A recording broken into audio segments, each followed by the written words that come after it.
आपको बताएं कि उत्तराखंड यूसीसी का जो ड्राफ्ट है वो तैयार हो चुका है। रंजना देसाई कमेटी के प्रेस कॉन्फ्रेंस जो है, दरअसल आपको बताएं कि इसको लेकर की जानी है। उत्तराखंड में यूसीसी को लेकर प्रेस कॉन्फ्रेंस, सरकार को जल्द सौंपा जाएगा ड्राफ्ट। ये कमेटी का बयान सामने आया।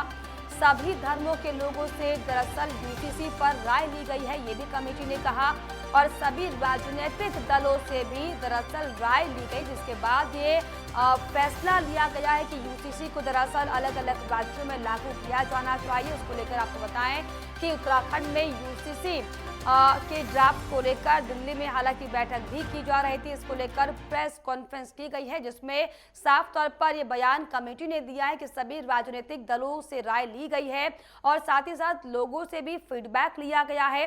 उन्होंने कहा कि सरकार को जल्द जो है ये ड्राफ्ट सौंप दिया जाएगा और सभी धर्मों के लोगों से दरअसल यूसीसी पर राय ली गई है। ये कमेटी का बयान प्रेस कॉन्फ्रेंस के बाद सभी राजनीतिक दलों से इसको लेकर जो है उनका फीडबैक लिया गया है।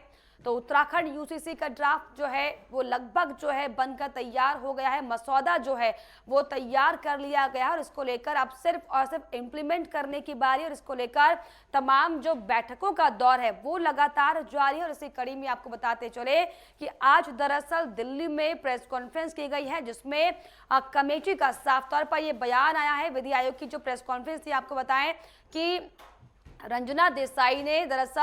रंजना देसाई कमेटी की ये प्रेस कॉन्फ्रेंस हुई है, जिसमें सरकार को जल्द जो है ये ड्राफ्ट सौंप दिया जाएगा, ये बातें सामने आई। इसके अलावा उन्होंने बताया है कि कैसे सभी धर्मों को ध्यान में रखते हुए हर वर्गों की राय लेने के बाद यूसीसी को लाने का फैसला लिया गया है।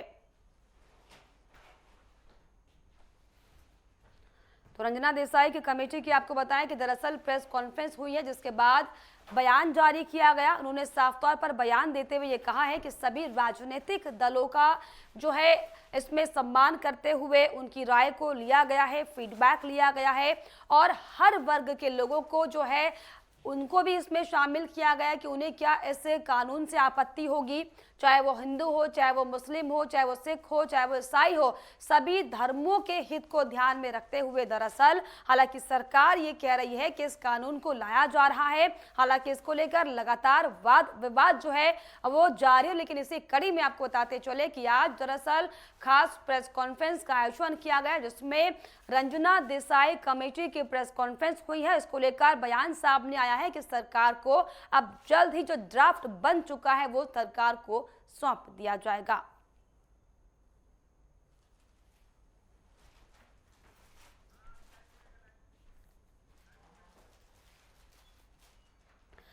तो यूसीसी को लेकर बताएं आपको ये बड़ी जानकारी, अहम दिन आज है, क्योंकि जिस तरीके से 30 जून को दरअसल उत्तराखंड सरकार को ये ड्राफ्ट सौंपना था और इसी को लेकर आपको बताते चले हालांकि 3 जुलाई को दिल्ली में खास बैठक भी होनी है। इसी को लेकर लगातार जो मंथन का दौर है वो लगातार जारी है और आज इसी को लेकर प्रेस कॉन्फ्रेंस की गई है।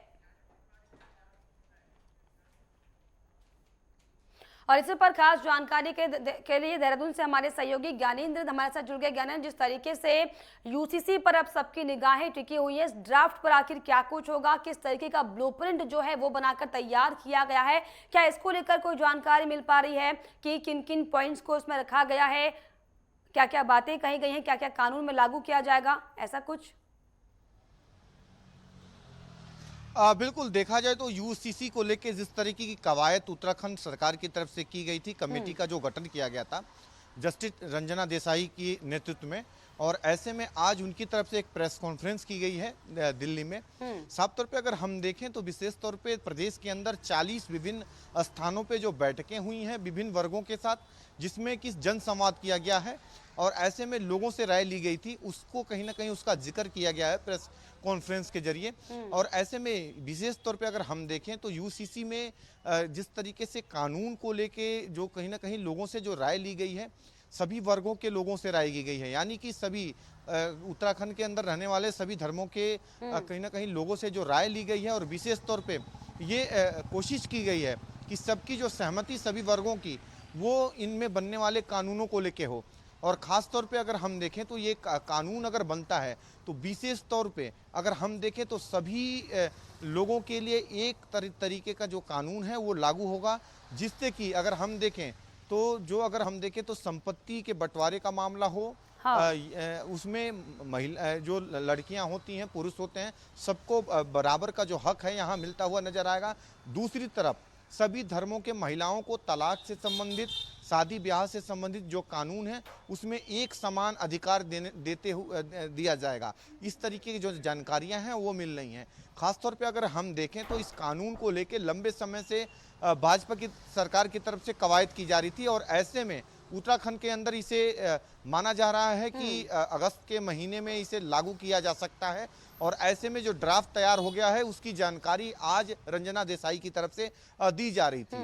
कहा जा रहा है कि जुलाई के पहले सप्ताह में इस ड्राफ्ट को सरकार को सौंपा जा सकता है और ऐसे में चर्चाएं ये भी थी कि आज प्रेस कॉन्फ्रेंस के बाद इसे सौंपा जाएगा, लेकिन माना जा रहा है कि जुलाई के पहले ही सप्ताह में इसे सरकार को सौंपा जा सकता है। विशेष तौर पे देखा जाए तो उत्तराखंड के विभिन्न हिस्सों में इसको लेकर मंथन किया गया है और पूरी कोशिश की गई है कि सभी वर्गों का कहीं ना कहीं इसमें सहयोग हो, उसमें लोगों का कहीं ना कहीं देखा जाए तो राय एक जैसा हो, तभी इस कानून को पास कराने को लेके आगे गति दिया जाए। साफ तौर पे जिस तरीके से केंद्र की सरकार कहा गया है आज प्रेस कॉन्फ्रेंस के बाद भी कि जो है सभी की राय ली गई है, हर वर्ग के लोगों का इसमें ख्याल रखा गया। लगातार आप भी लगातार लोगों से जुड़ रहे होंगे, बातचीत कर रहे होंगे, तो अगर हम धरातल की बात की जाए, लोगों के सर्वे की बात की जाए, तो क्या लोगों की राय इस पर निकल कर आ रही है? क्या लोग चाहते हैं कि वाकई ये कानून लागू होना चाहिए या फिर इसमें भी कोई मतभेद है लोगों का? देखिए यूसीसी को लेके विभिन्न मत हैं। साफ तौर पे अगर हम देखें तो यूसीसी देश के अंदर सबसे पहले 1835 में ब्रिटिश काल में प्रकाश में आया था। उसके बाद से सरकारों ने कोशिशें की इसे लागू करने को लेके, लेकिन जिस तरीके से लगातार कोशिशों के बावजूद भी अभी कहीं ना कहीं इसमें लागू कराना ये एक संघर्ष सा रहा है राजनीतिक पार्टियों के लिए। लेकिन मौजूदा स्थिति अगर हम देखें, राजनीतिक पार्टियों की नज़र से अगर हम देख लें तो कई ऐसे नेता हैं वो चाहते हैं कि इसमें राजनीतिक पार्टियों के साथ सरकार मंथन करे, बात विचार करे, तो कहीं ना कहीं इसमें रास्ता निकाल सकता है, क्योंकि हरीश रावत ने भी इस बात को कहा है उत्तराखंड के अंदर। और इसके अलावा अगर हम आम जो लोग हैं, समाजसेवी हैं, उनके साथ अगर हम बातचीत कहीं ना कहीं जो होती है वो भी इसके पक्षधर नजर आते हैं, क्योंकि इसके दो पहलू हैं। अगर हम देखें ये कानून आता है तो इसमें जिस प्रकार से देखा जाए तो महिलाओं के लिए कुछ ऐसे अधिकार हैं जो महिलाओं के लिए काफ़ी हद तक कहीं ना कहीं फायदेमंद है। एक तरफ जो शादी ब्याह, 3 तलाक जैसे मामले और इसके अलावा शादी ब्याह से संबंधित सभी धर्मों के लिए एक जैसा कानून आने वाला है। दूसरी तरफ महिलाओं के शादी को लेके जो उम्र है उसमें कहीं ना कहीं बढ़ोतरी होती हुई नजर आएगी, जैसा कि इसमें इस कानून में जिक्र है। तो कुल मिला के देखा जाए तो कई सारे ऐसे बदलाव हैं जिसमें जो लोगों को फायदा मिलेगा। और इसके दूसरी तरफ अगर हम देखें, कई वर्ग ऐसे हैं, कई धर्मों के लोगों के जो बयान हैं और लोगों की तरफ से बातें कही जा रही हैं, साफ तौर का उनका यही कहना है कि धर्म के अंदर जो छूट, जो अधिकार नागरिकों को दिए गए हैं उस पे पाबंदियां लग जाएंगी। कई ऐसे धर्म हैं जो अलग से उनको कहीं ना कहीं जो छूट और दिए गए हैं उनको अपने पर्सनल लाइफ को लेके उस पे पाबंदियां लगेंगी और एक जैसा कानून हो जाएगा। तो इस बात को लेके कहीं ना कहीं विरोध भी देखने को मिल रहा है देश के विभिन्न लोगों के अंदर कहीं ना कहीं। तो कुल मिला किया जा रहा है कि जिस तरीके से चाहे वो शादी और तलाक का मामला हो, चाहे जमीन जायदाद का मामला हो, चाहे बच्चा गोद लेने की बात हो और संपत्ति को किसी के नाम करने की बात हो, या लड़का या फिर लड़की हो, ऐसे में क्या ये कानून सिर्फ इतने ही मामलों पर सिमट कर रह जाएगा? जिस तरीके से आप ये बता रहे हैं कि लोग ये राय अपनी रख रहे हैं कि उनकी धार्मिक स्वतंत्रता जो है वो खत्म हो जाएगी, तो क्या वाकई ऐसा है कि जो धार्मिक स्वतंत्रता है वो खत्म हो जाएगी? यानी कि जो लोग अपने घरों में अपने अपने हिसाब से, अपने रीति रिवाज के हिसाब से पूजा पाठ करते हैं, या तमाम जो धर्म के हिसाब से उनकी व्यवस्थाएं रहती हैं, क्या उनमें भी पाबंदी लग जाएगी? देखिए अगर हम देखें तो कई देशों में शरिया का कानून लागू है। अगर यूसीसी की ही बात कर लें तो कई सारे देशों में इस तरह के कानून लागू हैं। अगर पड़ोसी राज्य पाकिस्तान, पड़ोसी देश पाकिस्तान की बात कर लें या फिर बांग्लादेश की बात कर लें, वहाँ भी शरिया के कानून लागू हैं। देश के अंदर अगर हम देखें, भारत की अगर बात कर लें तो विशेष तौर पे इस पे अध्ययन किया जा रहा है। कई सारे देश हैं, जापान है, ब्राजील है, वहाँ भी इस तरीके के कानून लागू हैं जिसमें कि एक कानून के अंदर सभी धर्मों को रखा गया है। देश के अंदर इसी बात को लेकर मंथन किया जा रहा है। ड्राफ्ट बनाने के पहले सभी धर्मों के वर्गों को साथ इसे सहमति के ली जा रही है, ताकि बाद में कोई बड़ी बात सामने ना आए, लोगों का विरोध ना आए। इसीलिए पहले इसका मंथन कराया जा रहा है। उत्तराखंड के अंदर एक प्रयोग के तौर पे इसे लाया जा रहा है। उम्मीद है कि अगस्त में इसे पास कराया जाएगा, जिससे कि अब पूरे देश के लिए एक नजीर कहीं ना कहीं पेश किया जा सकता है। जैसा कि हमने देखा कि प्रधानमंत्री पिछले दिनों बैठकें करते नजर आए। बुधवार रात तकरीबन 5 घंटे की बैठक की प्रधानमंत्री ने दिल्ली में, और उसके पहले उन्होंने भोपाल में इसका जिक्र भी किया अपने पार्टी कार्यकर्ताओं के साथ संवाद में। तो कुल मिला के अगर हम देखें तो ये एक प्रयोग है उत्तराखंड के अंदर, इसे पूरे देश में लागू कराने की कवायद है। और अगर ये कानून आता है तो इसका कहीं ना कहीं जो असर है दूरगामी समय में पड़ने वाला है, और विशेष तौर पे कई सारे जो बदलाव हैं वो होने वाले हैं, जिसका सीधा सीधा फायदा भी दिख रहा, और कई सारे जो नुकसान हैं वो दिख रहे हैं, जैसा कि लोग बता रहे हैं। लेकिन ज्ञानेंद्र, जिस तरीके से हम एक और ये कहते हैं कि विविधता में एकता वाला हमारा ये देश है, और दूसरी तरफ हम ये कहते हैं कि एक देश एक कानून, वाकई इन दोनों की जो परिभाषा है उसको समझाना लोगों के लिए बेहद ज़्यादा चुनौती होगी, सरकार के लिए। लेकिन फिलहाल आपने तमाम मुद्दे को लेकर जानकारी दी। बहुत शुक्रिया आपका तमाम जानकारियों के लिए, तमाम बातचीत के लिए।